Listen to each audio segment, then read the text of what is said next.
Hello, viewers. Hello. How's it going? We're back. We are. And Steve's changed. How you doing? Yeah. I'm joined with Tom and Chris. Welcome to the channel, Tom. It's probably been a very long time since you've been on. Yeah, it's been a while for sure. It's definitely been a while. You, for those that don't know you, that might just follow our channel only, I don't know. Tom does a lot of stuff in the community, and you spend quite a lot of time on the Jurassic Park podcast, don't you, with Brad? Quite often. Yeah. So mainly the Jurassic Park podcast. I also do video reviews on Jurassic collectibles, and I help out with Collect Jurassic as well in terms of the toy news on Instagram and Facebook and that kind of stuff. And you're good at running events and hosting community meetups, aren't you? It's been a while since we've done any of them. I'm thinking about Rebirth and if there's gonna be anything around there. Just depends on getting the buy-in from various partners who have to make things happen. But you never know. You never know. Well, hopefully, fingers crossed that you do work hard with it, and hopefully you get a bit of luck.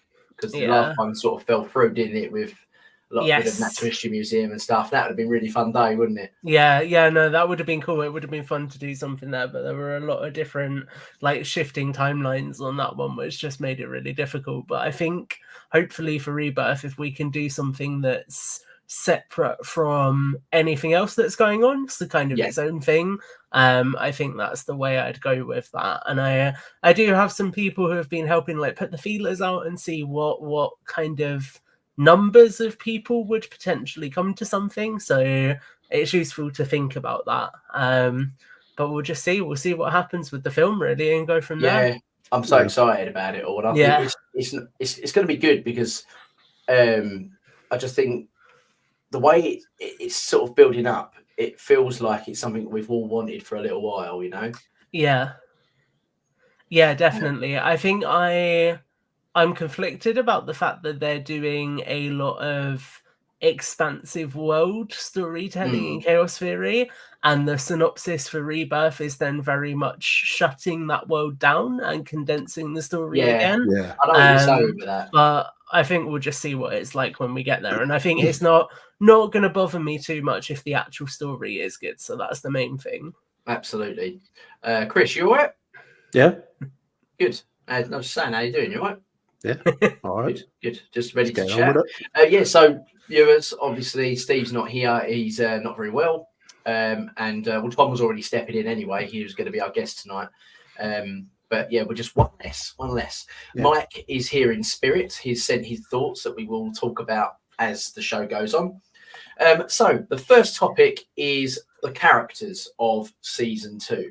Yeah. I wasn't expecting as many new ones as we actually got, which was nice. And I thought they all integrated really well. Yeah. So boys, what's your thoughts then? Do you want to go with let's go with Chris first, because he's got about 1 million notes, and then we can go to Tom, because we spoke about it so much already. You say that, but for episode 1 I've actually got 3 bullet points, and that's pretty much it. Everything else went into a bit more detail in other episodes, but no, I think the characters evolved really well. I didn't like Kenji as much in this as I think I did in the other season. Oh, how comes? I think, do you know what? It wasn't that I didn't like him. I think the whole kind of storyline they did with him, where it went all the way through, where he's kind of putting himself in danger and stuff like that, it was good, but I think they dragged it on a little bit too long. Yeah. Okay. It was fine, but I think they should have maybe cut it off maybe an episode or 2 before they did.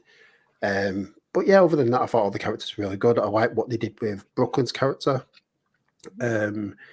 I think my favorite person in this, actually, funny enough, was Ben, which compared to season 1 is a massive, because I wanted Ben killed off by the end of season 1. What, Camp Cretaceous? Yeah, Camp Cretaceous. He shouldn't have even made it through it.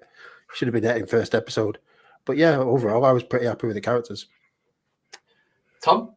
Yeah, I mean, I don't know how in depth you want to go, but I think that character arc wise, there's a lot of interesting stuff with characters this season. And I guess if we are going fully in depth, I think they add a lot of interesting characters throughout. So obviously in this, you can see Dr. Saar and Soyana Santos.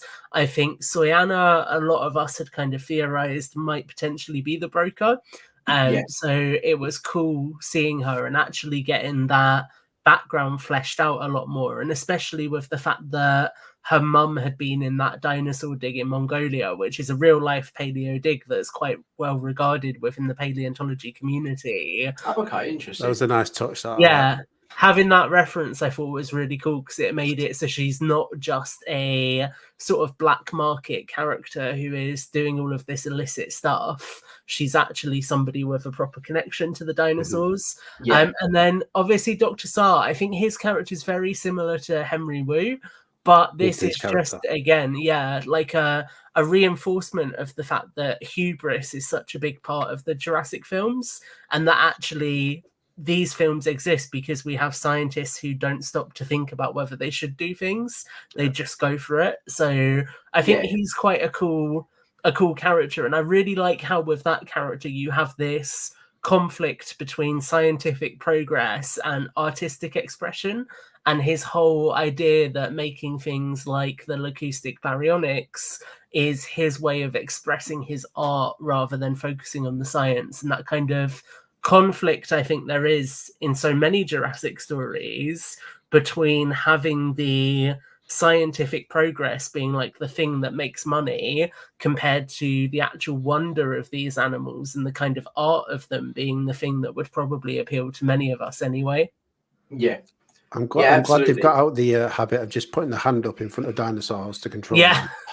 I'm glad we're using clicks and like pointers now. Do you know what? We'll get onto that when it comes to discussing the dinosaurs.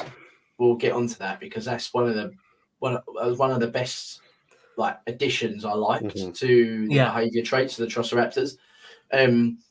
So what I liked about his character was that he had an element of arrogance about him, and it was almost like he was feeding off it was like the Henry Wu arrogance, which was because you can't, as much as Henry Wu was meant to be like, you know, the OG, you know, the god of the cloning world, you can't tell me there isn't another guy that out there somewhere that, you know, that's as intelligent and can do this stuff. And I'm really glad that we have got another person that's willing to take risks and do, and I must say it was quite a realistic take of almost like a genetic temper. It wasn't too over the top. It wasn't, you know, spikes like the Lego game, the Lego show. This seemed quite plausible. Like, I would say that for the full series in whole. Like when you look back at like Count Cretaceous and even Chaos Theory, maybe to a certain degree, season 1, like there were certain parts of it where you thought, that'd never happen. I thought this was a lot more kind of grounded, a lot more based in reality this season. It probably kept me more intrigued. And the fact that we that he made his own dinosaur that almost responded to him, which I thought was quite clever. And it ended up being to his sort of demise. It's quite a Jurassic trope, isn't it? You create the animal that eventually kills you. It's almost like the Muldoon effect, isn't it? Like, you know, I thought these little things were interesting. What would you call those? Like, it's like embryonic canisters, I'd say. Like how would they? What are they? Because that's a heat lamp, but is it in water? Is it what is that? No, I think it's like suspended in some sort of liquid. I think that's just a light. And that's a ceratops. I'd assume it's like embryonic fluid, so I think it's exactly what you see in Jurassic Park 3 with them raising the sort of velociraptors and everything else in those chambers. It's kind of very similar to that, I'd say. I would have liked to have seen a little bit more of that as well.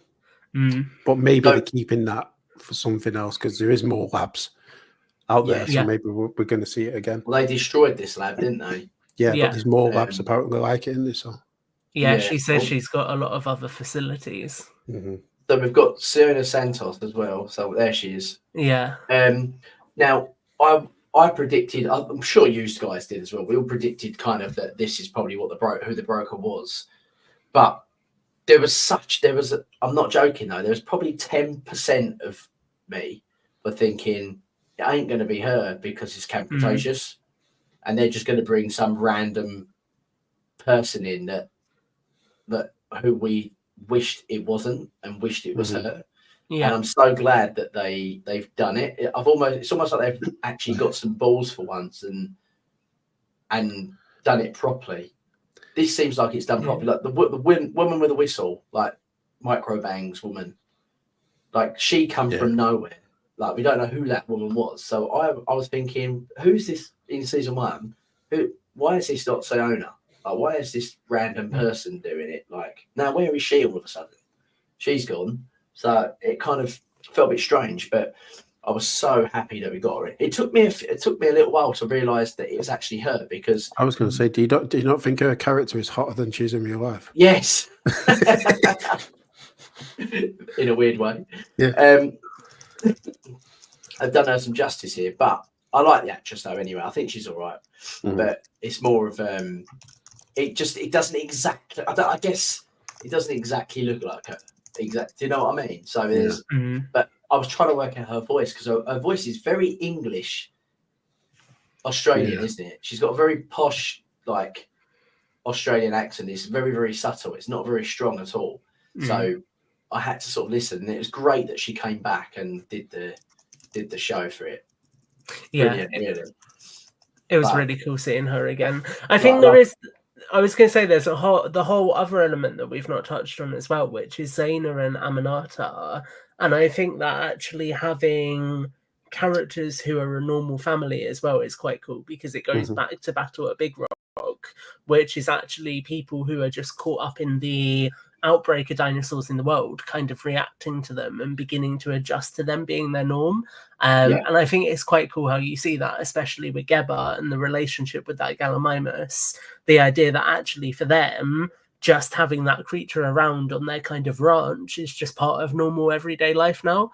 And I think that's quite a cool way of articulating that, how the dinosaurs have impacted everyday life for people as well. Yeah, I really liked how we kind of got the transition from the boat to all of a sudden being in Senegal. I wonder what made them pick Senegal as well. It's really specific, isn't it? Like they could have easily just gone to mainland, couldn't they? I know, but I think it's because it's a bit more of a remote African nation. So, you know what I mean? They can use the jungle, they can use less populated areas to tell the story maybe a little bit better. I think it's just really like giving you that flavor. Actually, these things are everywhere as well. Like if they're as far reaching as somewhere like Senegal, that really gives you the sense that really these things could be out in every corner of the globe at this point. That's true. Like if they've got all out there, yeah, definitely. I will say that I loved the first episode on the ship. The ship one was great. Really, the tension was excellent, wasn't it? And we got our introduction to the new animals, which we'll talk about in a little while. So I'm going to read a message from Mike Tharm, who obviously couldn't be here. He said he loved all the characters. He didn't find anyone annoying this time around. Enjoyed the additional child charter, whatever, and that child character. What's her name again? Zaina. Yeah. And her relationship with the Gallimimus and the Stegos. Brooklyn, especially from the trauma of her arm injury and detective instincts. Santos was a great reveal, especially that she had already owns Red, which was now makes me wonder if the other three are from a separate group. Also, shout out to Dr. Saar for the best mad scientist Dr. Wu impression, and that's all his thoughts were on the characters. Can't really argue with that. I think they're he's bang on, really. It's pretty much everything we said.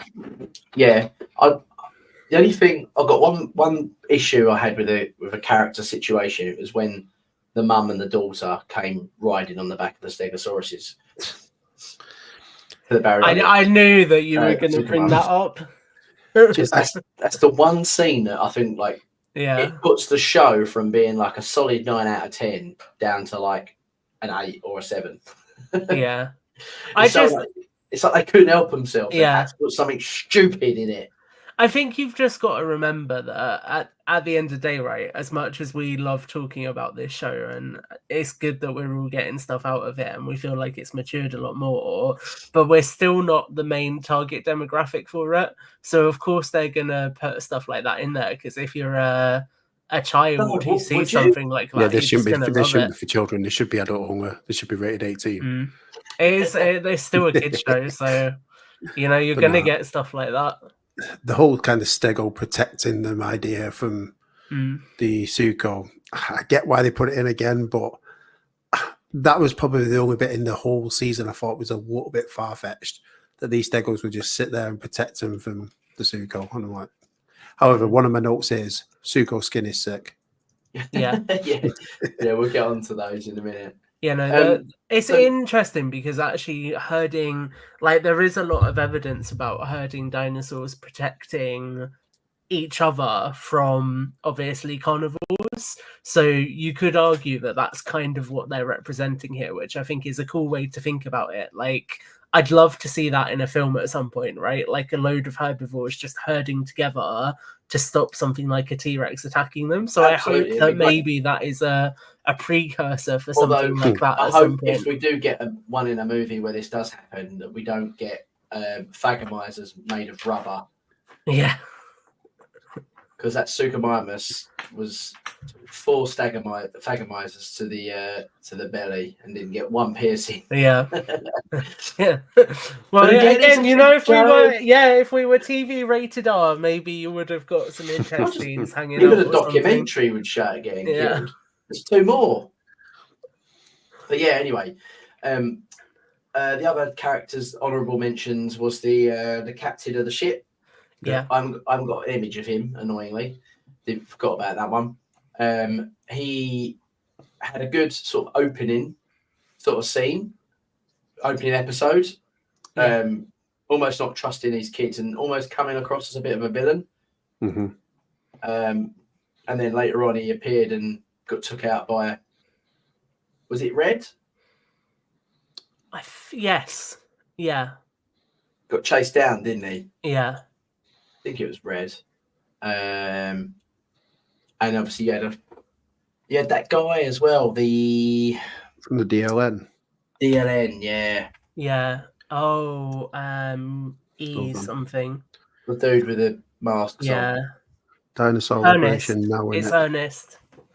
Ernest. Yeah. So that's one. Okay, so that's that side of the show. I kind of wish they just ignored and left out, if I'm honest, because I think those characters are a little bit over the top to become unrealistic characters. Yeah. Whereas I felt like the ship people, the captain, the scientists, obviously Sayona being good, the two African family members, and even the dad as well. Actually, at the end, I forgot about the dad who you eventually get to meet. Like that all that dynamic of characters, I thought were excellent. But that silly mask situation with Brooklyn, I thought kind of felt a bit unreal. Mm-hmm. Yeah, I feel like it was kind of pointing fun at people who are maybe part of protest groups, but then don't necessarily buy into the lifestyle themselves. So, the idea they get to, that Ernest is actually only able to do all of this because his family's very rich and wealthy. Yeah. Like, I think there's maybe a little bit of a nod more so to adult fans there about how some people may choose to call things out whilst it's those very things that enable them to live the lives that they lead, and actually they have quite a privileged life to be able to do that. So I do think there was a little bit more weight to that, but I think like the masks and everything was a little bit kind of like, why do you need to go this far? Like they could have just used Extinction Now, for example, or a similar group, and maybe the DPG, since we know they already exist, just to kind of flesh that out a little bit more. But it might be that there was a reason why they couldn't do that. I was going to do this full stream in one of them masks. There's still time. There's still time. Okay, so I think let's move on. We're going to go to a quick break, and then when we come back, we're going to talk about the story arc of how season 2 changed from season 1 and whether we liked it.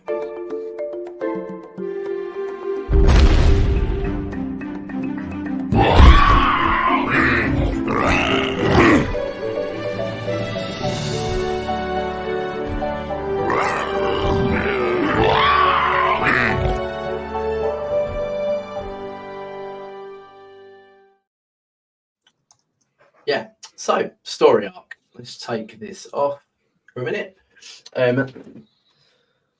So I was pleasantly surprised by this, because when season 1 finished, I come away from it thinking, do you know what? That was actually really good. That was much better than I thought it was ever going to be.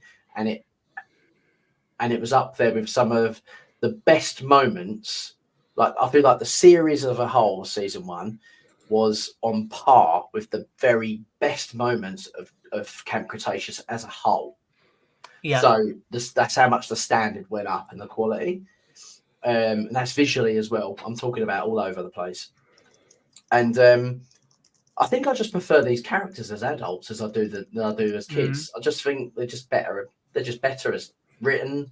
They're more relatable. I just don't really like the way they were kids. I think it just made it a little bit more unrealistic. And now, what they've done with the show is really good. And with this story arc of season 2, I'm not going to lie, I didn't see it coming.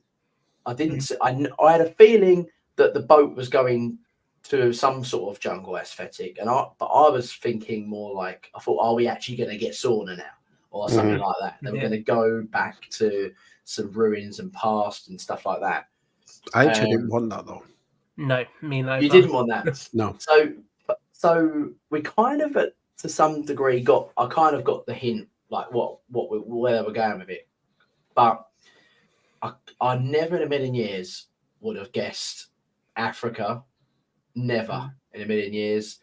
Clearly, don't pay enough attention to the toy leagues, James. No, I don't. No, no. It's good. It's good. You don't want it ruined for you. Yeah. I didn't have a clue it was going to Africa at all. And I don't think I've been in a toy shop for about 3-4 months. And I don't know. I just kind of played, like I said, pleasantly surprised. We got a lot of answers, which I was hoping that we would get. And in fact, some of them a little bit sooner than I thought we would get them, which I'm quite happy, because we were able to then move on and see where the rest takes us, because the timeline is really catching up now. And there's obviously a lot of questions, like, how do these gaps get filled? If the producers are planning on us to actually accept this as canon respectfully, which, the Camp Cretaceous, you can kind of take it and leave it. Whereas I think this one, the Chaos Theory, I think it's winning me over to almost accept it as a canon, because bringing characters in like Sayona really gives her story a backstory, a bit of groundwork, and you care for the character more than in Dominion, because you see her. Do you know what I'm saying? And I love the fact that you got to see how Brooklyn's situation panned out, and how. But let's let you guys talk and what your thoughts are of everything. Sorry, I've got roughly on then.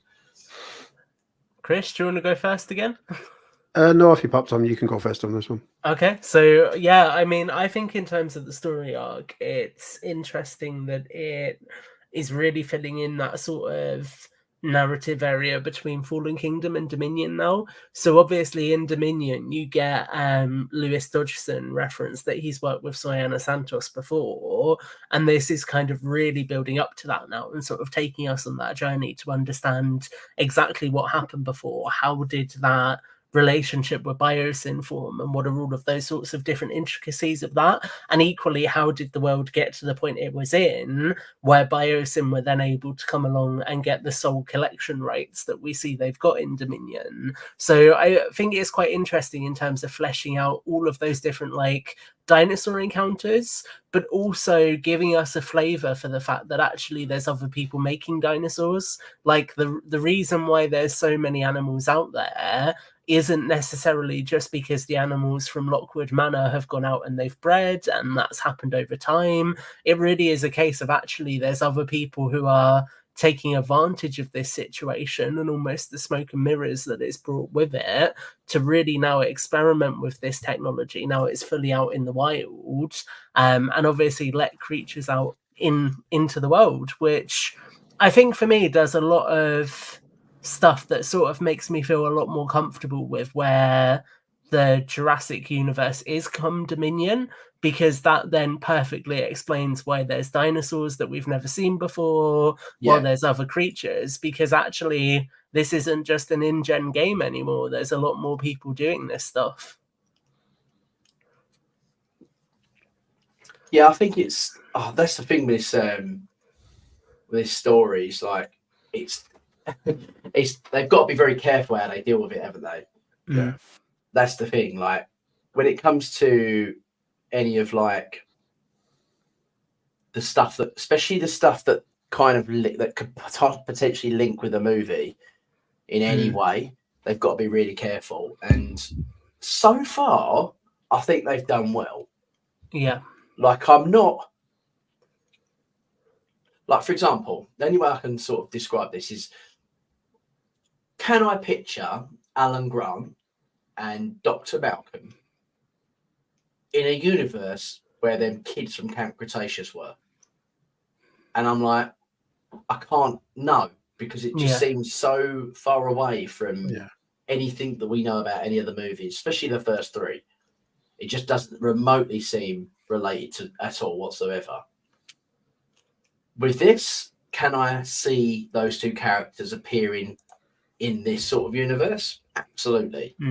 So I kind of think like that's where I look at it, as where this story is capturing me, Tom. This is the thing. I'm finding that I'm wanting to watch the next one.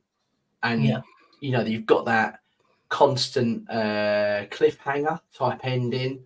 There's the story's good enough and mature enough to make me not go on my phone, not just have it on as a background.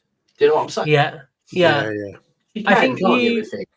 Yeah, I was going to say, I think with tying into the films as well, right? They know where Dominion ends, so they kind of have the luxury of fleshing out the time before that, and they've already said that they're not going to go past the timeline of Dominion. So that kind of means that in terms of film connections, we don't have to worry about any kind of weird connections to Rebirth that's taking place so many years later, because actually it's naturally feeding into Dominion as it is. So that feels like it could potentially be a very nice end cap for the season. I do wonder how many. Do you know how many seasons they're planning on to make? No idea. You don't know. They didn't say in that meeting, in that that interview you had. No. How was that, by the way, Tom? It was very cool. Very cool. I've had like the opportunity to do that at least 4 or 5 times. But the timelines have never lined up where I used to work full time. So now I'm freelance, I could actually make it work and sort of shift some work around it, which was really good. Yeah, no, it was good. I could tell, like, in you and Brad's voice how excited you were. It was cool. It's like it's old news for Brad because he's done it so many times at this point. But for me, I was like, yes, I finally made it. No, that's good. No, well done, mate. It was a nice listen on the podcast, actually. Yeah. And the thing is, right, as much as I know that it's not everybody's cup of tea, and even this series, I know a couple of the guys that obviously give it a go and it's still not their thing. Like, one thing you can't sort of take back from the producers is that I can tell that they care about it. Yeah. 100%. Like, they really do. And the fact that how nice that the producers spoke about Dishman coming in and doing Sayona again, just shows you how, like, I think that she's almost going to, it seemed like she had the same sort of love for the franchise, almost like Bryce did, that she wanted to do the game characters. And I can see her doing that as well, actually, on her future DLCs for, like, Evolution 3 or whatever. Evolution 3, I wouldn't be surprised if we get, like, the biasing future stuff now from that, actually, if I'm honest. I think all the InGen Masrani stuff's going to be in the past now, I reckon. Yeah. Yeah. We're going to get all that with Sayona being the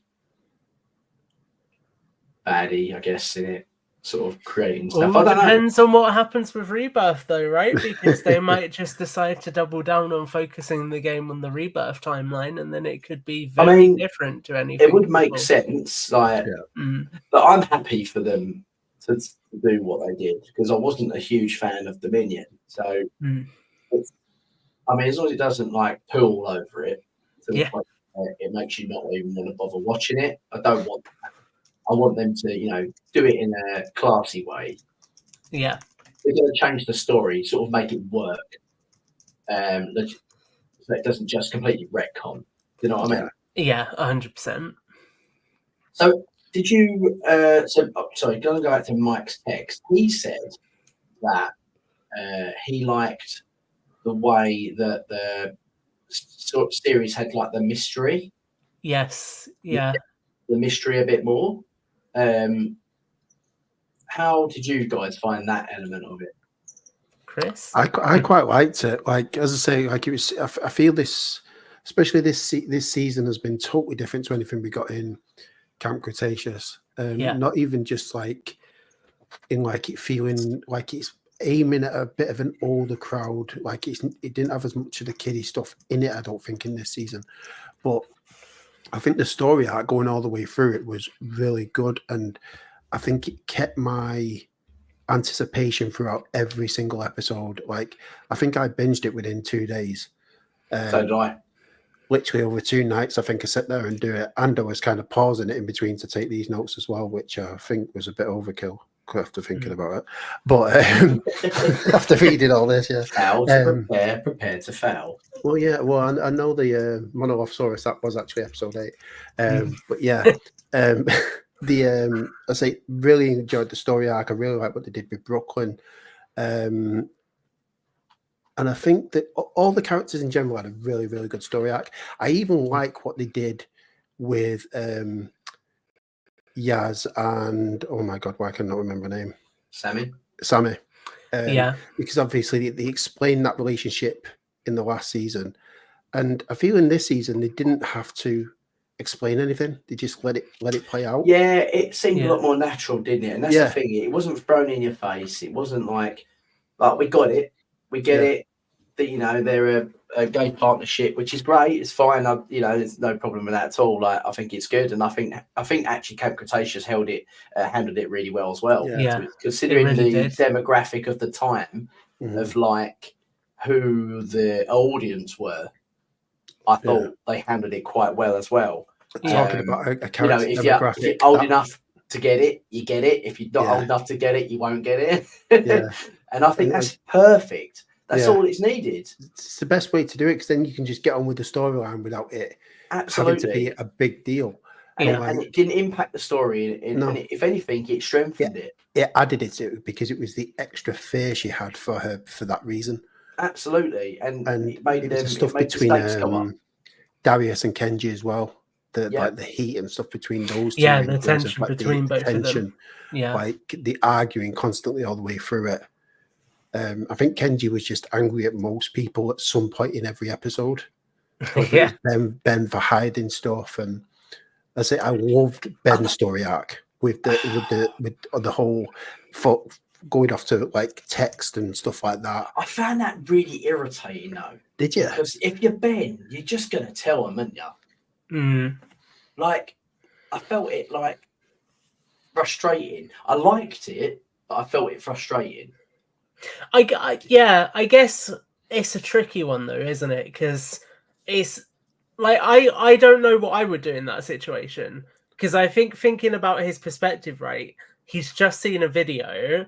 Especially in our day and age, it's very easy for a video to be different to what it actually is. Yeah. So you're kind of like, if I get this wrong and I'm telling people that somebody we think is dead is alive and then she's actually still dead, nobody's going to ever talk to me again.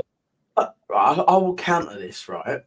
But then if you show them the video, they can all then just agree or disagree. I think that's fair point. I think that's been tampered with. Really? Oh my God, that she is alive. That looks like that's her. And then, if anything, you've got moral support. By them seeing the video, it's not putting them in any more danger. I don't think, because, regardless of them seeing the video, they still got attacked by a Suchomimus. They still got attacked by a hippopotamus. They still got attacked by the what's the other one? The Sucho. No. Barry? No. Yeah. No. The Majunga. Majungasaurus. They've still got attacked by. We'll just reel off every dinosaur till James knows which one it is. That's the one. Yeah, still got. I mean, it made no impact on their stakes. Yeah, of them not knowing this information. Them knowing the information actually would have just made them sort of get their arse in gear and got to the point of it sooner. So if anything, Ben holding back that information slowed them down. Yeah, and maybe that's what they were going for. I don't know, but I just thought it frustrated me because I'm thinking that's what I was thinking. It's not going to save them any less. Like, who are they saving them from? Just say, oh no, that's it. People hunt them down. I'd rather be hunted down by people than I would by dinosaurs. You know what I mean? Like, I mean, I think the only character, as I said before, that I really had issue with was the whole prolonging of Kenji. Like, literally, my notes say episode 1, 2, 3, 4, 5, 6, 7, 8. Literally, in every episode, Kenji's still got issues. Like, eventually, he kind of gets over it. But I say, I think that went on a bit long. But other than that, like, yeah, I don't like his haircut either. Bless him. It's like your haircut. No, but I mean, it reminds me of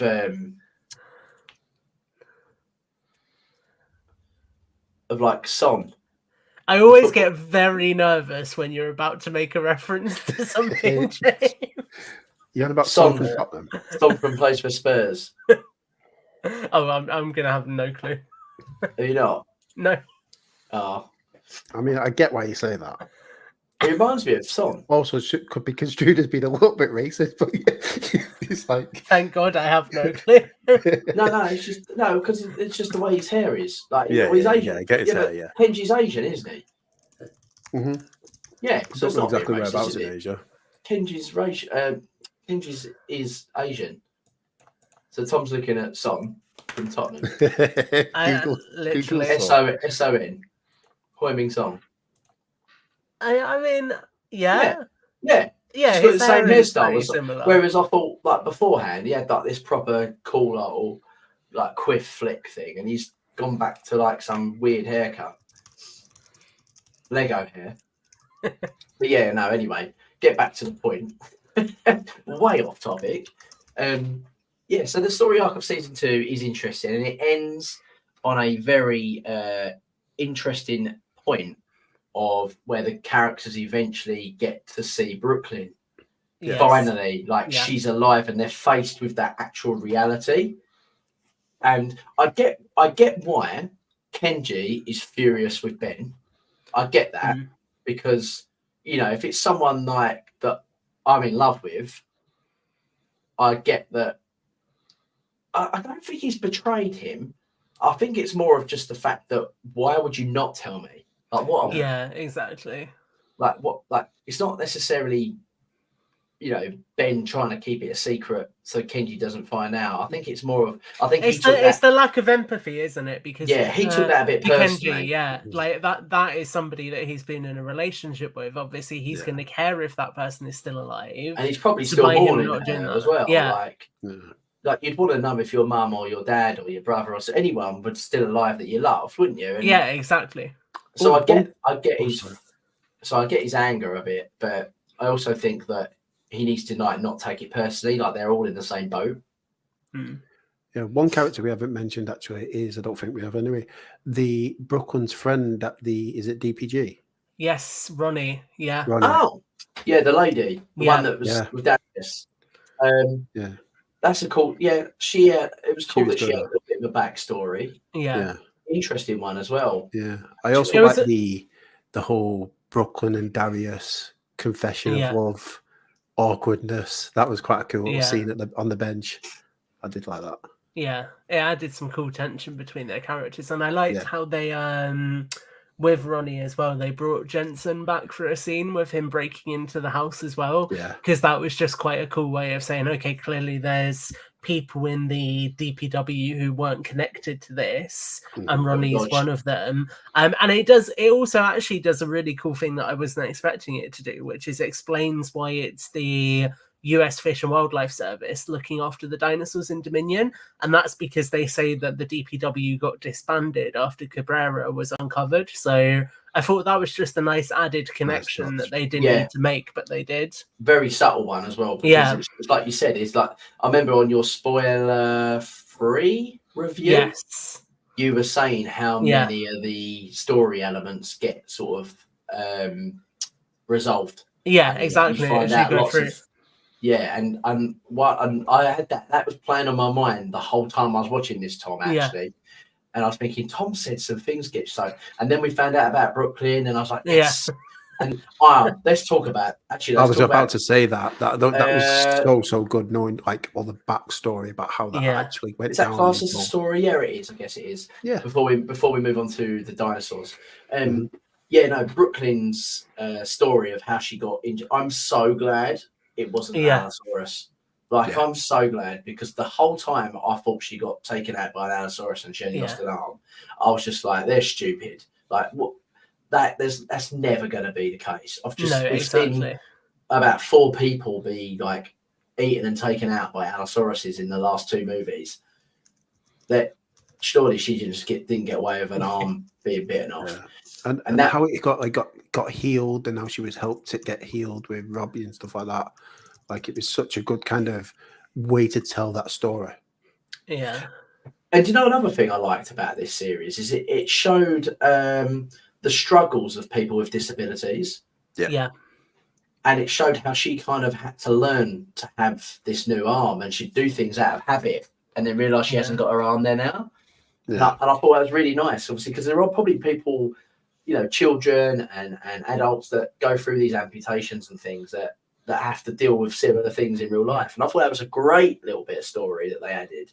And it wasn't needed either, was it? But they did it, and it's great. Yeah, they handled it really well. And I think actually going to the extent of obviously getting Kirsten Kelly to play Brooklyn, who has that real life experience. Yeah. You know, she advocates a lot around the challenges that people with limb differences, which is how she refers to it, face. Yeah. Absolute genius. So then using it to actually raise awareness about that as well, you know, having a behind the scenes section that was entirely focused on talking about how they wrote that, I think is really, really nice, because that's actually exactly the kind of conversations you need to have. I remember I put a comment on one of the DreamWorks posts actually, and was like, when you have conversations about like mental health, for example, what you really need to do is just normalize it so that the stereotype is broken down. And it's exactly the same for issues like this. The more you put it in media and the more you get people to talk about it, the more it feels normalized. They could even joke about it, because I'm sure I remember one point in one of the episodes where Ronnie was just like joking with Brooklyn about, how's the phantom limb and stuff like that. It was just like they just normalized it by joking about it along, like, in the episode, which is great. Yeah, definitely. I think it's good for everybody, because, you know, the more people are accustomed to it and seeing it, the more regular it becomes, and the less of an issue it is in society. So it's good for everybody. Let's go for a quick break, and then when we come back, we're going to talk about the dinosaurs of Chaos Theory.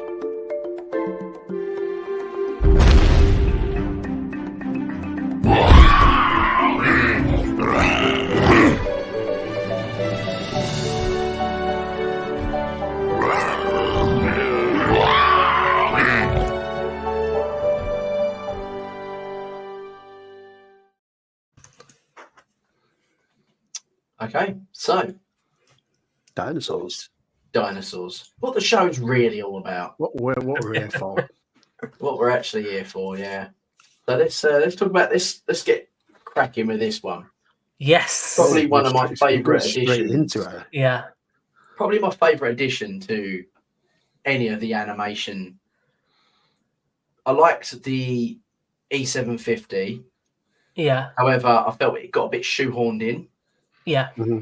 Like, I mean, it kind of, for me, the E750 felt a bit misplaced, because we'd had it felt too much like a real hybrid, that it almost felt like it should have come before Indominus and before Indoraptor. They seemed more of a progression than the E750. So That's interesting because in the timeline it is before both of them. So the idea is that E750, the Scorpius, was what we made first, and it went wrong. So that's why it was in cryo.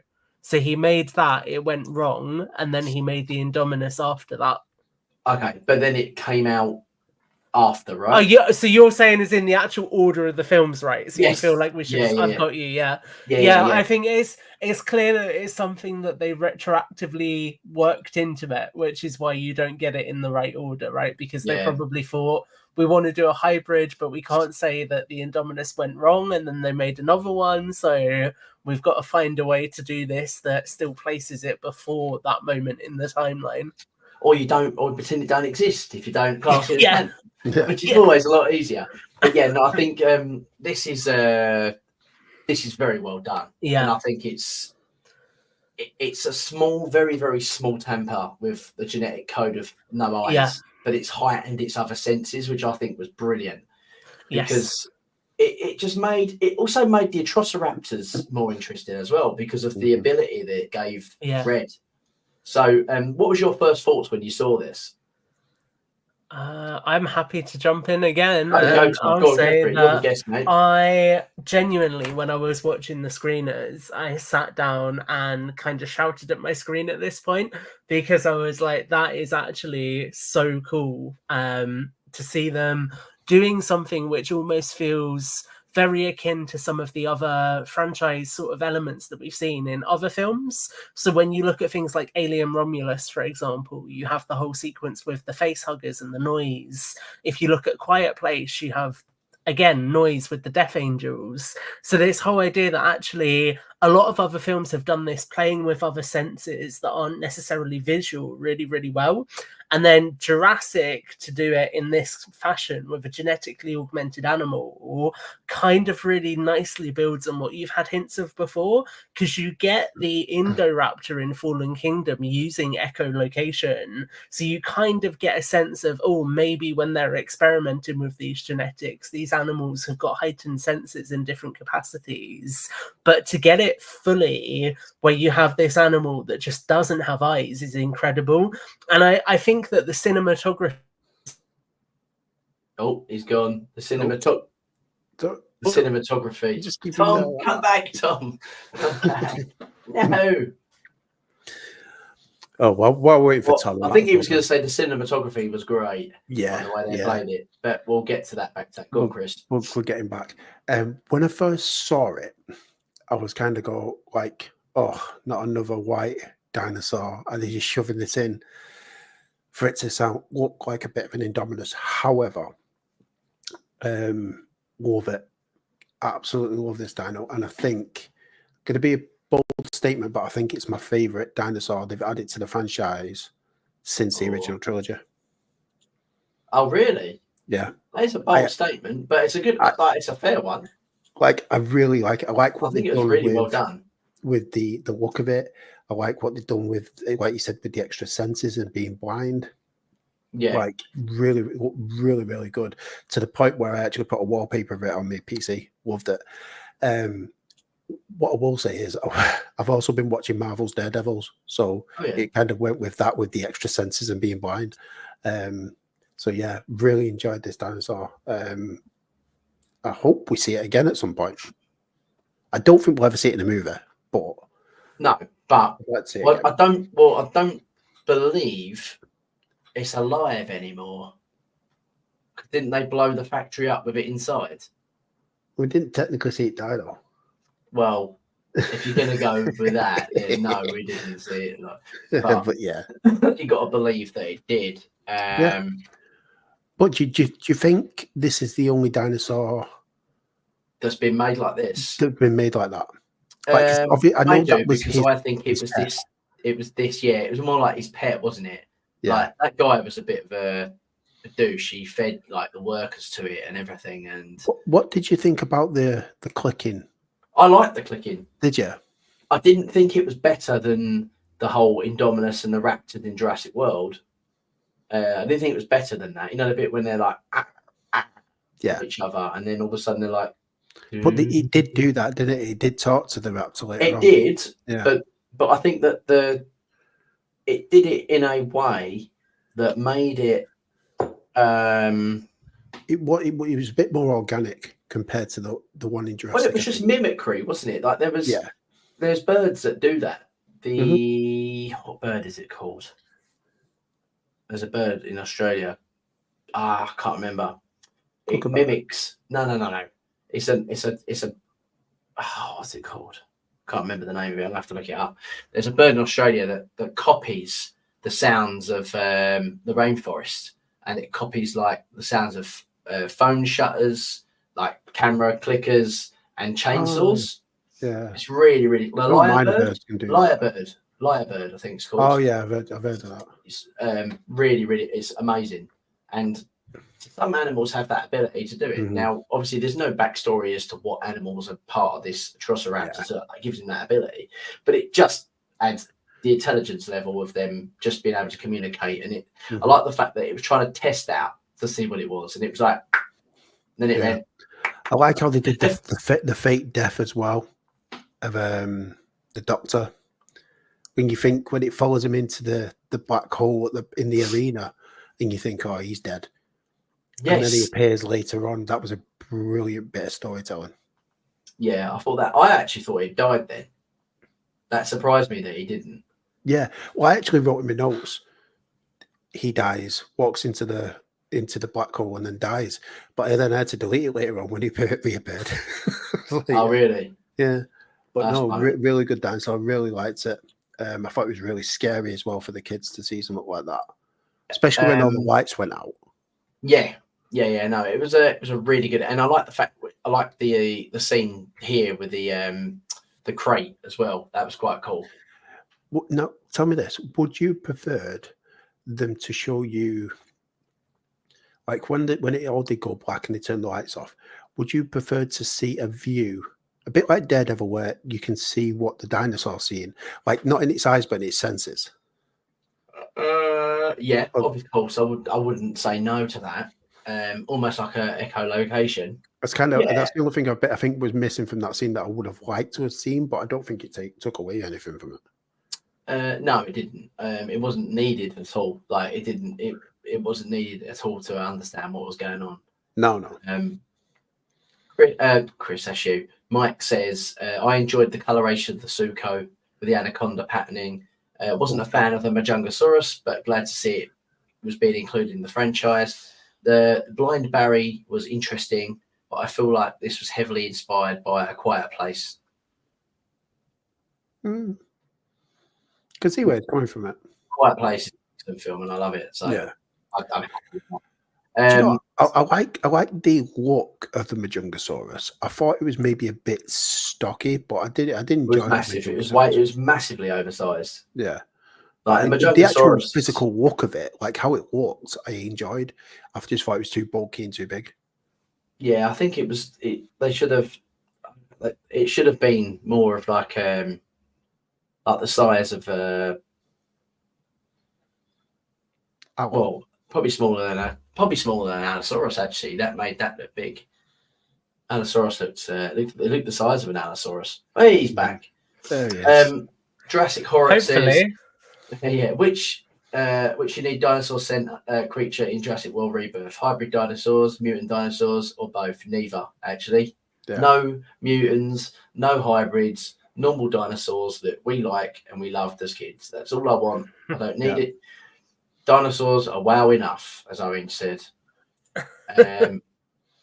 I feel like Bumpy should have had some screen time. You know what? Bumpy wasn't missed. Bumpy wasn't missed. To be honest, Bumpy's head got more screen time than Bumpy. Yeah. He did. Indeed, you're right.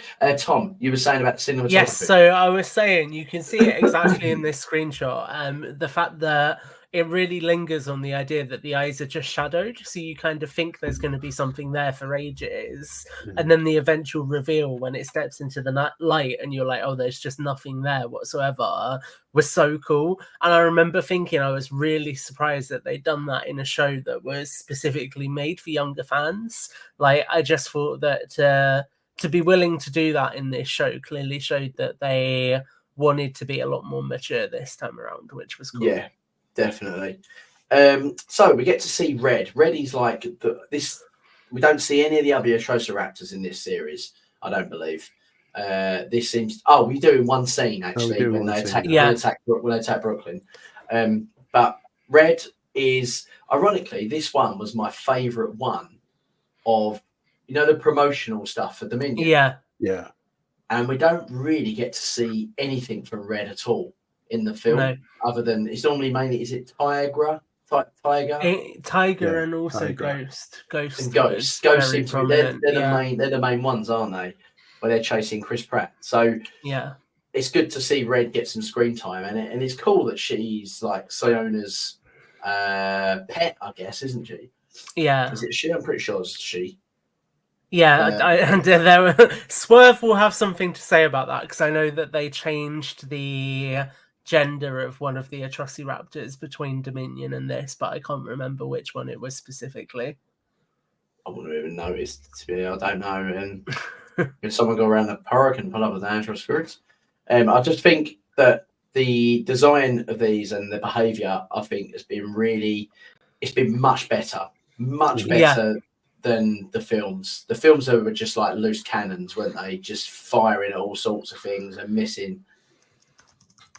Yeah, I think these have been really aggressive, which has been quite cool to see. And I also like how Red really acts as like a guard dog, because I think that's just quite a cool way to reinforce the idea that Soyana actually has really close relationships with them, that she's willing to keep an animal like that sort of at arm's length at all times, sort of says a lot about her character as well. I would have rather not seen the other Atrociraptors though. Because I feel that they was there for 2 seconds, then this one was here for the rest of the kind of season, if you like, as her pet, and the other ones just never appeared again. I would have rather than just explain saying, "Oh, the other Atrociraptors are somewhere else. This is mine." Yeah, kind of thing. Yeah, that would have been nice if they'd have done that, because it kind of would have made more sense of like, what about this one? What made her choose this one? Yeah. As the pet. Would have been nice to have just a bit more backstory on it, but again, it's for kids, so they probably don't want to go too heavy on the backstory. But it would have been nice. Yeah, but these are the little details which really get the adults back on board, though. But I mean, I am back on board, but I mean, like these are the sort of things that make me think, oh, okay, like it's helping me warm up to them. I still miss the wild aspect of the raptor rather than the trained. The trained raptors. I kind of, for me, it'd make more sense of them using a trained like a but smaller version rather than something so big that I don't know. I just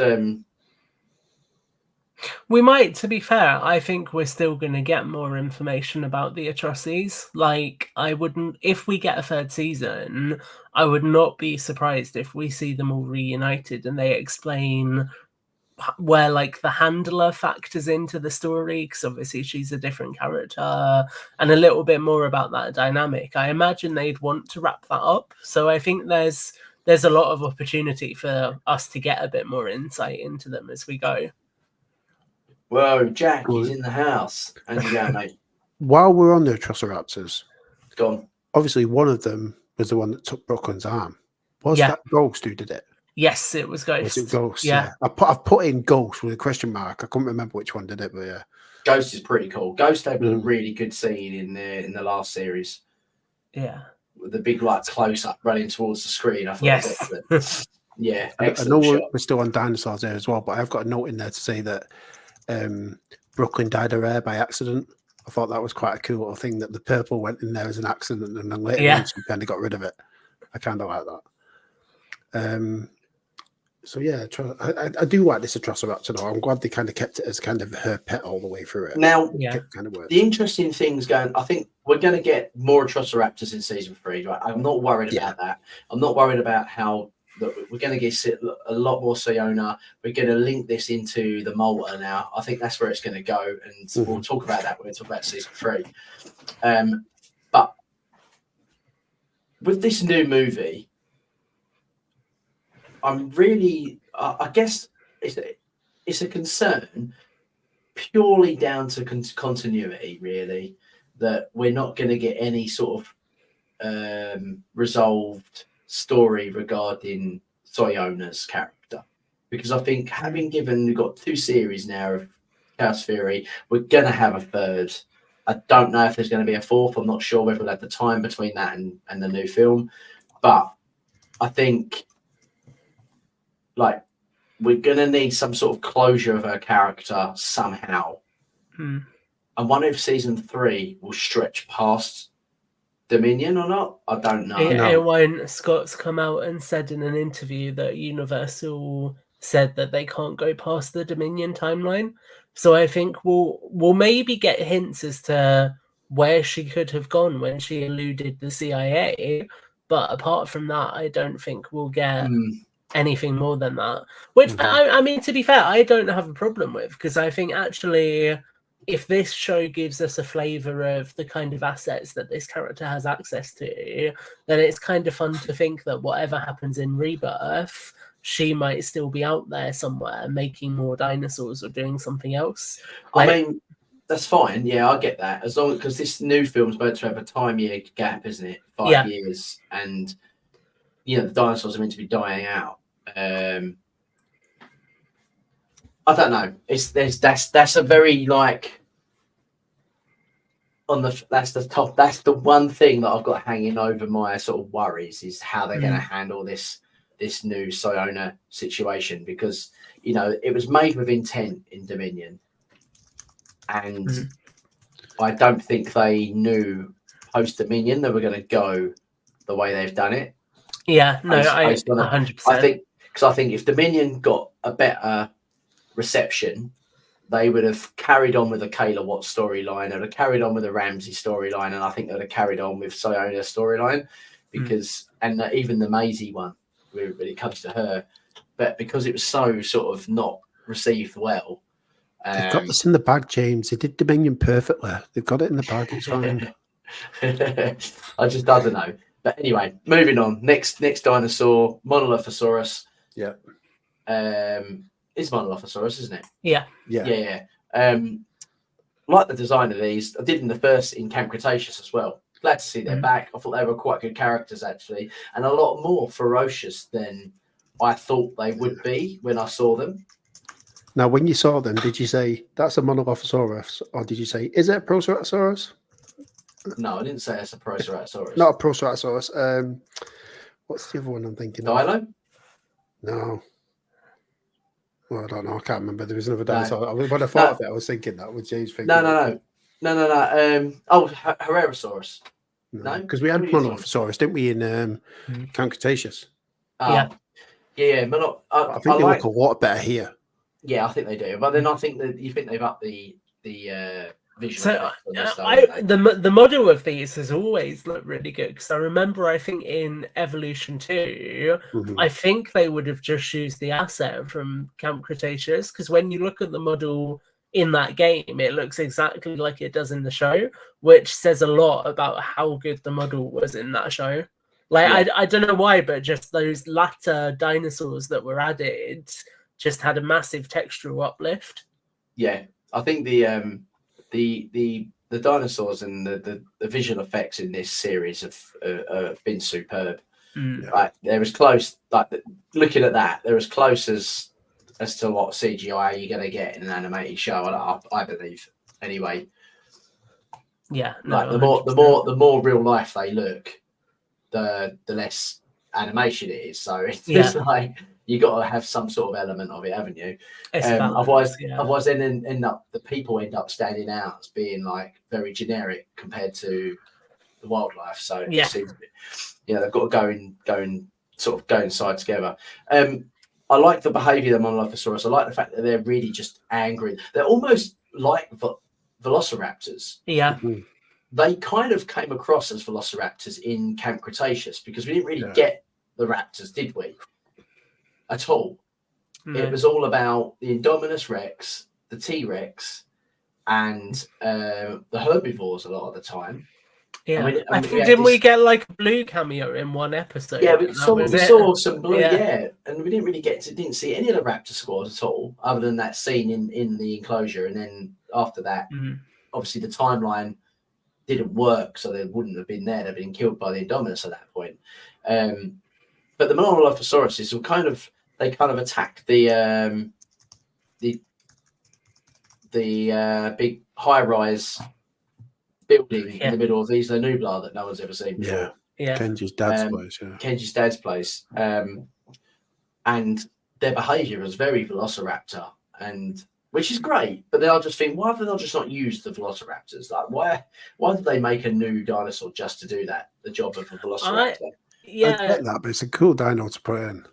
It is, and I was going to say I'm also glad that they've kind of kept it as in this era currently. The raptors we have are the Ibris raptors, and that's it. I quite like that there's not more just raptors out there, because I mean a lot of the theories about wild raptors and everything, and about raptors being on the mainland, etc. Yes, it appears in viral marketing, but to be fair, they did say in the creation of this show that when they weighed things up, if they wanted to do something that contradicted the marketing, they would do the thing that contradicted it, because in the grand scheme of things, the show sort of outbalances that. So I kind of get that in their perspective right now, from sort of creators of the shows and the movies, the Raptor Squad is probably the only Raptors that are on the table for them, and they know that they can't use them at this point because Blue's off doing her own thing with Beta, and the rest of them are char-grilled or dead on Isla Nublar, so they kind of have to use something else. Yeah, short scene, but they were quite good scenes. I don't understand why there were so many chickens about when them two was. Yeah, I know. Let's go on to this one, the new edition of the Majungasaurus. Love the design. I thought the scaling was a bit over the top, because the Majungasaurus is nowhere near as big as that. It's probably half that size, actually. About the size of a horse, probably maybe a slight bit bigger. And this thing was almost, this is Allosaurus sized. So it's way over the top of how big it should be. But I liked what they did with it. I liked the fact that I loved the first episode. I liked the aggression level, and yeah, pretty cool. It's interesting because I'm looking at a paleo chart around it, and it would only have been about 6 or 7 foot tall, but it would have been 18 to 23 feet in length. So it would definitely be a long boy, but just not quite as tall. But I guess the excuse they've got is these aren't actual dinosaurs, right? None of them are. Yeah, of course there's that argument. But this is like one extreme to the other. It's just kind of, they needed to make a new dinosaur. They needed something to feel that kind of T-Rex role, and that's sort of what it feels like it does in the show. Dinosaurs since 1993. Yeah, I really loved how they used this in the first episode. I know you touched on it earlier, Chris, but I thought that first episode with the rain, with the lightning, and then a massive animal just like stalking them was incredibly Jurassic Park, and I really enjoyed that. That in that screenshot though, that doesn't look like it'd fit in that crate on the boat. Yeah. No, that's what I mean. It's just ridiculously oversized, but it's there's a cool shot here. Let me go on that. Hold on 1 second. Oh my God, what am I doing? What am I doing, James? Sort your life out, James. Oh my God. Right, where are we?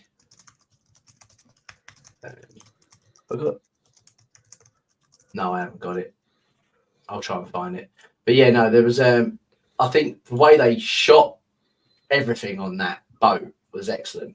Yeah. Yes. Like the cinematography, the atmosphere, the just the tense, like different situations, you know, was superb. And like there's a shot here, I found it. There we go. Where we go? Where is it? There, it's right at the front. Of course it is. That one. Yeah, that's a real good scene. Like it built the tension. Like I knew something was going to happen, but I love the fact that it sniffed his phone and then just whacked the lettuces out of the way. I think I'm going to send you another shot as well, James, because it's quite interesting. Because in one of the shots, it doesn't look quite as big. So with this shot, I was getting vibes of Fallen Kingdom when there was in front of the trike skull from the. Oh my god! I cannot think of what it's called. Indoraptor. Yeah. That one. Yeah, I think in that one it doesn't look nearly as big, which is quite interesting. Yeah. Well, that kind of looks a bit more realistically sized. It's not too tall, but yeah. But it's still. What do you think of this pattern? I think it's not a patch on the Suko. No, I can't. Part of me wishes we'd seen it in daylight. Yeah. Would it be like a brown and red stripes, or was it black? Because it always seems a black. So I can grab, if you bear with me a second. I think I would have preferred to have seen more of like the figure they did that's based on it is green. So it's green and it's got yellow stripes. Have you got it there? Yeah. Because your screen's frozen. Oh, there you are. Sorry. Oh, there you go. Hold on. Let me go on to. So that. How do I swap you into the main screen? There we go. You can see it's green with yellow stripes on it. Yeah. Oh yeah. Well, is that yellow? Yeah. Yeah. Okay, interesting. So I guess it's like a deep forest green. Yeah. Although it could be that this is a different Majunga. We don't know that it's the same one on the boat in the forest. There could be other ones. Because there are, as we know, 2 Suchomimus throughout as well. Yeah, it's interesting. I liked that. I like the addition to it. I think one season is enough of it though. Yeah. Not the same way they did what was that funny thing from the other series with a funny name? Tarbosaurus? Beckel, yeah. I'm glad that had one thing. One go on, that's it. Yeah. Yeah, it just shows, enough to sell toys, no story needed. Yeah. And then we've got this, which I think was the main star of the show, which I thought was excellent. Yeah. I love this Suko. Skin this whole scene was excellent. I loved the addition. Like, we can talk about the Africa setting, I guess can kind of coincide with this one. Like the fact that we got to see African animals. Yeah. With the lion, that was great. That was really cool. Yeah. The lion scene hunting was it Dimorphodon that it hunted? Yeah. Yes. Yeah. And then the Majungasaurus then taking out the lion. I thought it was really cool. Yeah. Like the food chain effect. Yeah. And this scene here was great because ironically, this design of the Suchomimus is actually quite. It seems more. They've gone for more of a paleontologically accurate design, haven't they? It's more accurate than the Isla Nublar website version, and it's more accurate, I'd say, than the Baryonyx and the Spinosaurus. Yeah, it's the closest to its skeletal. Like. Don't get me wrong, it's probably still got some exaggerated features, like its jaw and its facial structure is probably a little bit more broader than it should be. Yeah. But it's got the spiky teeth that the Spinosaurids had. They had like fish spike teeth. They didn't have hook type teeth. And this can clearly see it. And then when it's got its mouth shut, you can see them sort of like sprayed out all over the shop. And I thought this was quite a good matchup. I'm not going to lie. I thought at one point I was thinking the hippo could probably do it here, but obviously they're not going to make the hippo win in a dinosaur program, are they? But in a realistic situation, I'm thinking that Suchomimus has got nowhere near the same bite force as the hippo. So, but it's cool. I like it. I like the fight that it had. I just thought. I was just kind of glad that it held its own. Yeah. As well. Yeah. I think it was really cool getting more of that kind of natural ecosystem, because obviously that was hinted at the end of Fallen Kingdom with the sequence in San Diego Zoo. So kind of seeing a little bit more of that was really cool. And I think it just builds on what I was saying about sort of Aminata and Zaina as well, is you get a sense of normal people dealing with dinosaurs suddenly having a lot more prevalence in their environment, but you then also get a sense for actually how the broader ecosystem's been impacted. And I think that's something which, to be fair, the films haven't really touched on. So it's cool how, in my opinion, it feels like Chaos Theory is really taking the time to flesh out all of those sort of unintentional consequences of dinosaurs now being in the wild. I love the fact that we actually see these animals like sort of actually meeting and being aggressive towards each other, because I always wondered what it'd be like to see who would win in a fight, you know, a pride of lions and a pack of raptors, sort of things like that. And this kind of, I guess, it doesn't give me everything I want, but it gives me, you know, enough to go, that was pretty cool. We've been wanting to see something like this for a long time. I think it's that effect of leaving you wanting more as well, right? Because if we got like a different animal in every episode, then it would lose its charm. But they do just enough where you kind of think, yeah, this is cool to see this. Yeah. And I love the fact that they got the nature of the hippo quite accurate as well, with the fact that it's just territorial and it just attacks everything that's in its territory. And the humans were just like, what are you doing in my water? Get out. And it just went mental. And I love that as well. And I like also the Suko as well, just like, not just like having fights like this, but there was one point where it was just like having a kip for 5 minutes. Just like resting. Just stuff like that you don't see. I'm glad that these two didn't say a little phrase of, this isn't about us. Like Alan Grant did. But yeah, no, let's just wrap up with this, talking about how the Africa setting. I thought it was beautiful, really well shot. I love the color palette, and I love the integration between the animals and the dinosaurs. You know, the current animals and the dinosaurs. Really well done.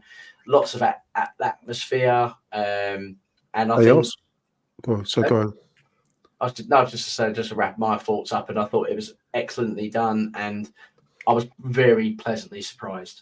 Yeah. I liked how on the way down river as well, we saw those Pachyrhinosaurus and the Chemtrails. It was like coming through. That was like a nice touch. Yeah, no, I agree with I think that led up to this scene, didn't it? Yeah. I think the actual setting for Africa, they did a really good job of making the jungle feel different to Isla Nublar, because it would have been very easy to just reuse assets and kind of put it all across, but it felt distinctly different.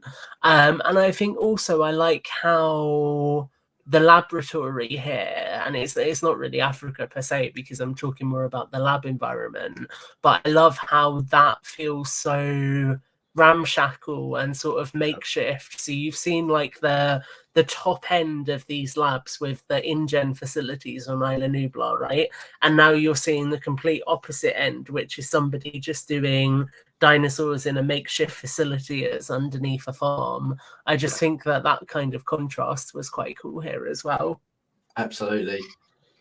You can tell the difference in the budget, though, can't you? Just that square shot of foliage was probably the entire Isla Nublar. I even think the characters look better in this season. Oh, the characters, the hair, everything. Yeah. Can you see Son now? I can. Anyway, we're going to go to a quick break, and when we come back, we're going to probably finish off with talking about the future of Brooklyn's character, and any of Tom's crazy theories for season 3. But we'll be back in about 20 seconds.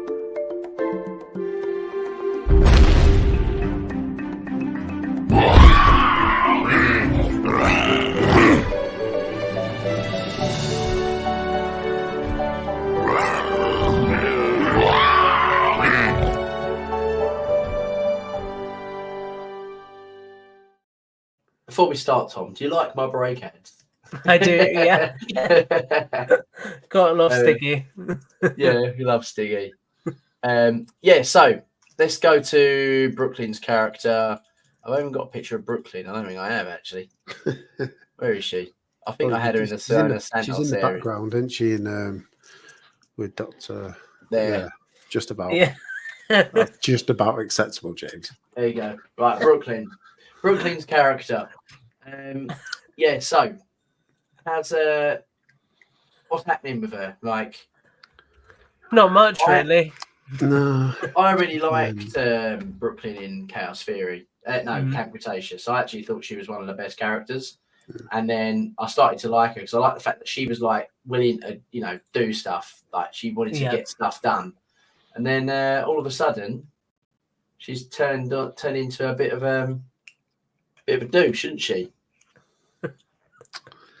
I mean, I don't know. I think she was portrayed in Camp Cretaceous as being this proper Barbie type. Is that better, boys? That's a bit better, yeah. Yeah. And by the way, for the record, sorry, I loved this little invention she did. Yeah. Go on, sorry, Chris. I think she was portrayed as obviously the Barbie type and just like social media and loving all that kind of has to be online, has to be recognized, has to be looked at. Whereas now she's total opposite, where she kind of just wants to stay in the background, do her own thing, get stuff done. Bit kind of Lara Crofty. But yeah, I kind of like. She annoyed me in the first season. I actually like her. Oh, season 1. Character now. Yeah, I couldn't stand her. But towards the end, especially season 3, and when she started getting the laptop and started investigating all the stuff, I was like, yes, Brooklyn, I like this. This is the character. This is better. And even the stuff between her and Kenji as well. Like, like when it explained why her and Kenji ended up splitting up and the tension because she kept doing things instead of spending time with him and stuff like that. You can see why that broke up. So yeah, I really like her character. I think it's an interesting evolution in the sense that obviously all of them are going to be very tight-knit after the things they went through. And I think with her especially, because she has uncovered things that the others don't necessarily know, she kind of feels that responsibility to keep them safe. And I think that's a really cool dynamic to have, because I think it's something that a lot of us jostle with in our lives, right? Which is that actually sometimes you might choose to keep something from somebody because you think that it's going to protect their feelings, but in doing that you actually cause harm as well. So I think it's really interesting seeing how her character's navigating that, and how that she probably hates the fact that she's hurting them in the short term, but it's because in her mind there is this much bigger thing going on, and if she doesn't deal with it, it's going to put them in more danger eventually. So I quite like that sort of almost self-sacrificing trope that her story seems to be playing out now. Yeah, I also think like the way she used to be in Camp Cretaceous, a lot of like younger kids would probably be able to like associate themselves with her. Oh yeah, I'm like that. I like doing Instagram. I like doing this. And her character evolution will probably show them that you don't necessarily have to be like that. You can use that intelligence and social media to do like this. You can become a villain instead. Yeah. Dr. Evil. I know what you're saying, though. I get what you're saying. I was just joking about.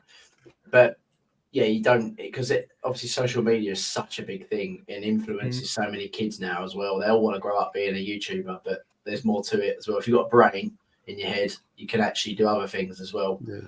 And don't just rely on the same thing all the time. Coming from a YouTuber.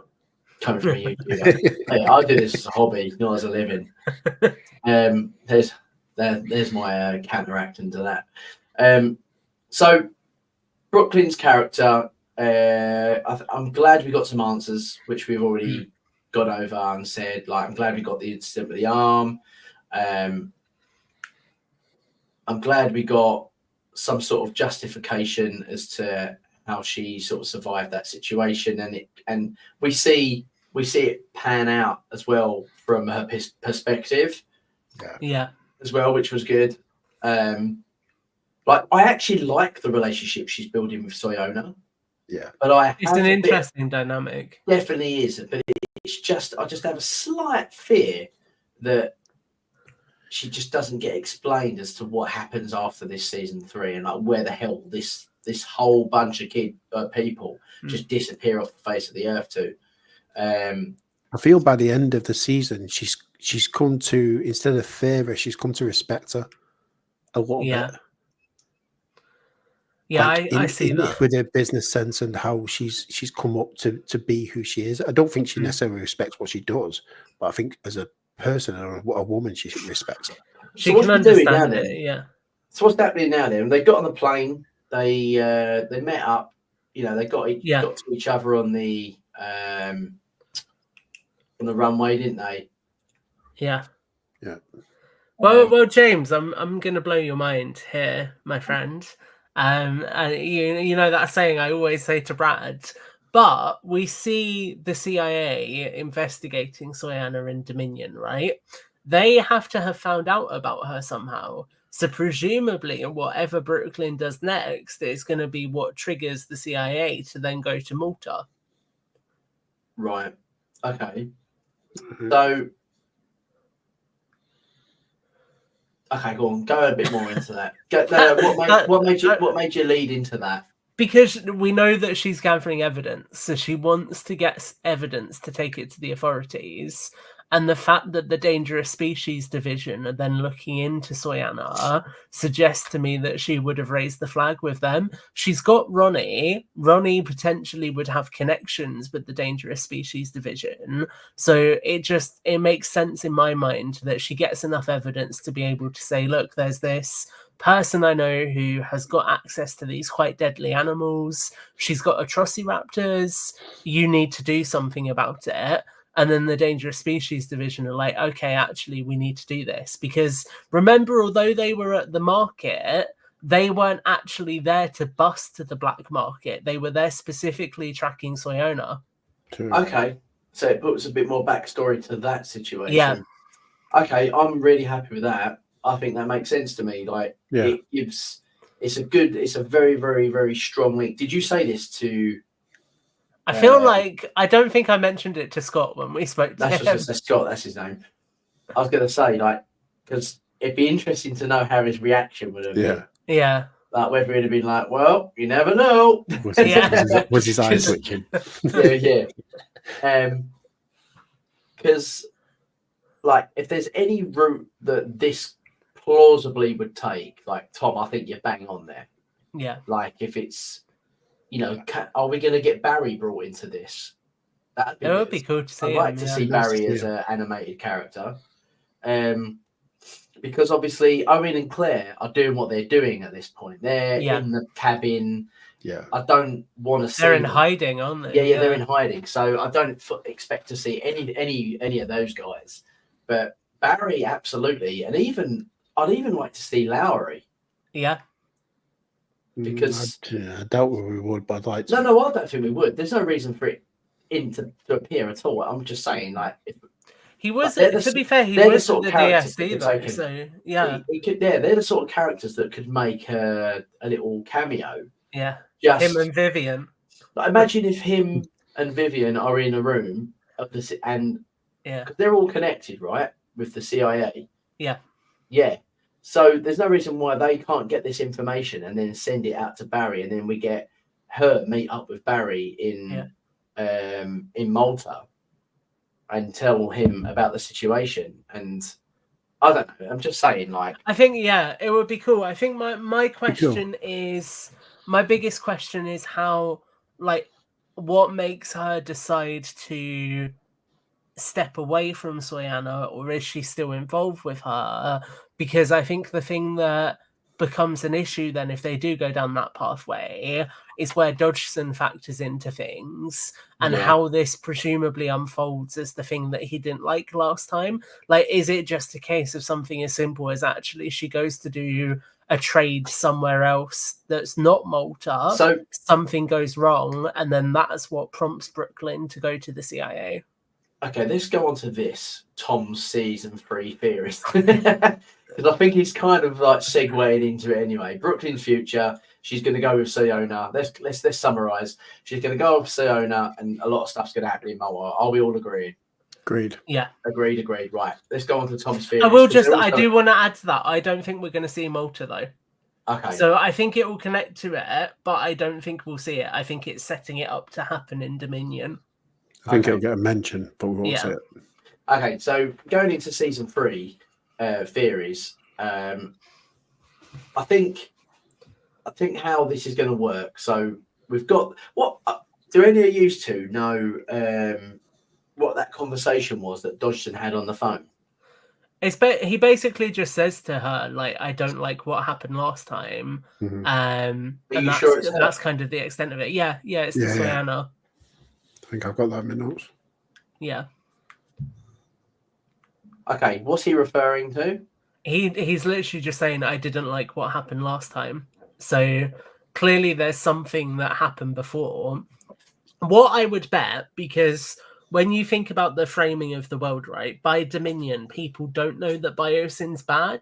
They still trust them to look after the dinosaurs. So I would assume that whatever happened last time was something that almost exposed that Dodgson was doing dodgy trading. So maybe Brooklyn got close to discovering that actually there was more of a connection there, but she never quite uncovered all of it. Because she knows about Biosin at this point, right? So Soyana says it to her at the end of the season. Yeah. So I think the question is, how is that now managed in a way where Brooklyn doesn't go and sound the alarm about Biosin as well? Or actually, what stops her from doing that? Yeah, no, that's a really good point actually, because there's a big that's quite an important conversation, really, when you think about it, because it could be one of the main plot points to this. I 100% think it will be. Yeah, that's interesting. Never really thought about. It's good. So, where does this leave the rest of the cast? Oh, ask me that again, James. Sorry, where does this leave the rest of the cast members? It's a good question. In Africa. Yeah. I don't think we're going to see anyone get killed off or anything. So, will anyone else lose a limb? Possibly. I reckon they'll just maybe we end the season with most of them going to work for the US Fish and Wildlife Service or something similar. Like I could quite easily see it setting it up as them now being in a position to deal with these dinosaurs. So then if they wanted to do a story around the timeline of Rebirth, they would have the opportunity to do that, because these would naturally be characters who would cross over with the kind of crisis point of that film. Yeah, I'm wondering if because I feel like if they're going to follow this, if they're going to make this series, this show, as good as it's been so far, with the more, I guess, adult sort of dynamic, I'm more than excited for them to do more, and hopefully, even post Dominion, fill in that time gap. And it'd be interesting. I hope they get a good story arc with these characters, where they all maybe they stay in Africa, maybe they just stay there and help that family, and run all the animals and wildlife over there. Like, they don't need to go back to the mainland. If Brooklyn's going this whole different journey, what's more important to me is that the stories get tied up, and the Brooklyn story kind of gets tied up as well, and it's not just expected to, what happened to that girl with the pink hair in that cartoon that just all of a sudden was meant to be with. So, do you know what I mean? I want her story to sort of add up, really. Maybe she goes to jail, maybe she gets arrested and sent to prison. I don't know. Maybe she ends up working for the CIA. Maybe but we just don't see her in the film, because that part of the CIA isn't. Who knows? Like, that'd be cool. I'm glad with that, because that would be good. It then doesn't get shown, but it doesn't need to be shown, because the information. And actually, all of the skills she's using right now would really lend themselves to a spy anyway. So it would almost be a natural progression for her character. Yeah. No, I think that's. I think we could be onto something there, really. Like her going into the CIA and being part of that team, working with them, and it makes sense for Darius to want to be with the animals, and as well, working for maybe even the fish and wildlife people in Africa and helping that. I don't know. I just think there's a bigger story to tell in that Africa sort of setting. Yeah. Might just finish with her and Kenji settling down. A couple of kids in the future. Yeah. But who knows? There's definitely something going on with them. They need to obviously bump his egg as well. Yeah. Chris, Ben's you've just made me think the perfect closing shot would be her and Kenji slightly older and them now together watching the Parasaurolophus Lux, but her actually like focused on it. That would be such a nice way to close Who are you it talking about? Brooklyn and Kenji. Yeah. Oh, I gotcha. Just as like a callback to that moment, because that was so nice. Significant for their relationship. That was a great shot as well, by the way. Yeah. Really well sort of choreographed, sort of scene that. Okay, so to round off final thoughts, let's go on to the final thoughts and then we'll end the show. So my final thoughts were season 2 was excellent, exceeded my expectations. I didn't think I'd like it as much as season 1, and I actually think I did like it as much as season 1. I can't remember what I rated a season 1 now, so I'm not going to guess. I'm going to put them both at a solid 8 out of 10. I think there's some elements in both which could have taken the kiddie crappy bits out, and we would have had something that's near on such a great level of writing and I guess keeps you on the edge of your seat stuff, Characters were excellent, really well integrated into the show, plausibly as well. Wasn't just sort of throw off moment, just think where'd they come from. Everything had a purpose, and I think we're getting a really good story arc with where Brooklyn's character's going. So for me, solid 8 out of 10. Really, really happy.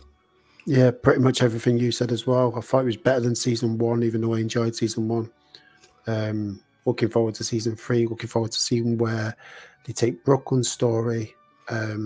Also interested to see what happens with Bumpy's egg. So yeah, there's plenty of stuff going on. Looking forward to season 3. But yeah, solid, I would say. Yeah, again, probably 8, nearly 9 out of 10 for me.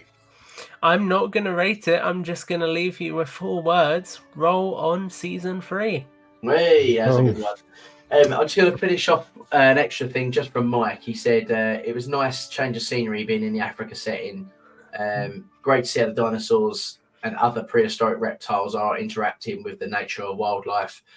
Brooklyn's future, can't wait to see where her character goes and how far she's prepared to go to travel to reveal the truth. And overall, he certainly enjoyed the series. A lot of questions as to where this will go, and annoyed that these 2 seasons are already so much better than what we got with Dominion. However, having said that, I'm still looking forward to their next season's installment. Yeah. So it kind of wraps off really well with what we were saying, doesn't it, really? So before we go, just quickly, Tom, would you like to sort of tell everybody where to find you and how to interact with you? Yeah, so feel free to find me at Tom_Jurassic on Twitter, not going to call it X, and also on Instagram. And yeah, like James has already said as well, on the Jurassic Park podcast. Absolutely. So guys, if you are new around here, please click that subscribe button and obviously give us a thumbs up, helps the channel a lot. And tune into all of our other stuff. We've got lots more videos planned. We're going to break this up into segments anyway as it is. Check out our previous videos where we went over the ratings of the Jurassic movies and how this new one could be another PG-13 as well. And I guess we'll see you next time. Only one thing left to say, boys. Life. Bye. And only one thing else. Bye-bye. Bye. Oh.